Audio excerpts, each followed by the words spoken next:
আসসালামু আলাইকুম ওয়া রাহমাতুল্লাহ। আজকে একটি নতুন তথ্য নিয়ে হাজির হয়েছি। সেটা হচ্ছে আমাদের ব্রোন স্টেট লাউরি তথ্য। কারা অ্যাসিড হবে, কারা ক্ষার হবে এবং কারা উভয়ধর্মী যৌগ হবে। তো এইটা সমাধান করার পূর্বে একটু অনুবন্ধী অ্যাসিড, অনুবন্ধী ক্ষার এগুলো সম্পর্কে জেনে নেই।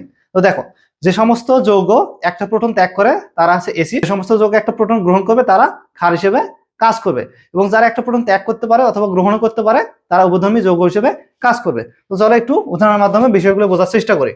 তো এখানে অনুবন্ধী অ্যাসিড কারা হবে? অনুবন্ধী অ্যাসিড তারাই হবে যে সমস্ত যৌগ ক্ষার থেকে তৈরি হয়।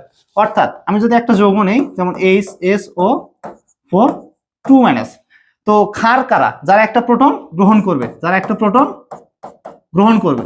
তো সে প্রোটন গ্রহণ করলে কি হবে? হাইড্রোজেন আমাদের দুইটা হয়ে যাবে, অর্থাৎ H2SO4। এই যৌগটা যেহেতু একটা প্রোটন গ্রহণ করছে, তার মানে সে ক্ষার, অবশ্যই ক্ষার। আর একটা প্রোটন গ্রহণ করে যে জাতিতে পরিণত হয়ে গেল সেটার নাম আমাদের অনুবন্ধী অ্যাসিড। ওকে, একইভাবে অনুবন্ধী ক্ষার কারা? অনুবন্ধী ক্ষার অবশ্যই তারা অ্যাসিড থেকে আসবে। অর্থাৎ যে সমস্ত যৌগ আমাদের একটা প্রোটন ত্যাগ করে যে জাতিতে পরিণত হবে। যেমন আমি যদি বলি HCl, সে যদি একটা প্রোটন ত্যাগ করে, তো প্রোটন ত্যাগ করলে কি হবে? সে একটা প্রোটন গেলে আমাদের শুধু থাকে ক্লোরিন আয়ন। তো এই যে আমাদের HCl, সে যদি অ্যাসিড হিসেবে কাজ করে, কারণ সে একটা প্রোটন ত্যাগ করবে, অবশ্যই সে অ্যাসিড।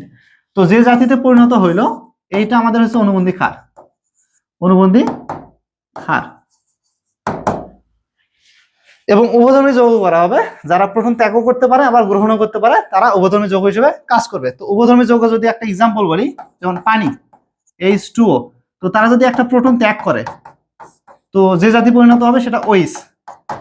তার মানে এখানে পানি কি হিসেবে কাজ করবে? একটা প্রোটন ত্যাগ করেছে মানে কি? সে অ্যাসিড, সে অ্যাসিড। আর OH-টা কি হিসেবে কাজ হবে? এখানে অনুবন্ধী। উল্টা আছে আমাদের অ্যাসিডের বিপরীত ক্ষার, তার মানে সে হচ্ছে কি? অনুবন্ধী ক্ষার হিসেবে কাজ করবে। তো একইভাবে পানিকে যদি আমি একটা প্রোটন গ্রহণ করাই, যেমন H2 যদি একটা আমাদের প্রোটন গ্রহণ করে, তো হয়ে যাবে আমাদের H3O পজিটিভ, অর্থাৎ হাইড্রোনিয়াম আয়ন। তো এখানে পানি কি হিসেবে কাজ করবে? সে যেহেতু প্রোটন গ্রহণ করছে, তার মানে সে এখানে ক্ষার হিসেবে কাজ করবে। আর হাইড্রোনিয়াম আয়ন আমাদের কি হিসেবে কাজ করবে? অনুবন্ধী। ক্ষারের বিপরীত কি? অ্যাসিড, অর্থাৎ সে অনুবন্ধী অ্যাসিড হিসেবে কাজ করবে।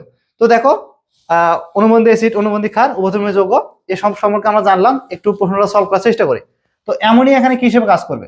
অ্যামোনিয়া দেখো, অ্যামোনিয়াম আয়নে কনভার্ট হয়ে গেছে, তার মানে অ্যামোনিয়াম আয়নে কনভার্ট হলে কি? একটা প্রোটন নিয়েছে, তো নিলে সে কি হিসেবে কাজ করবে? সে ক্ষার হিসেবে কাজ করবে। আর এটা হয়ে যাবে অনুবন্ধী অ্যাসিড।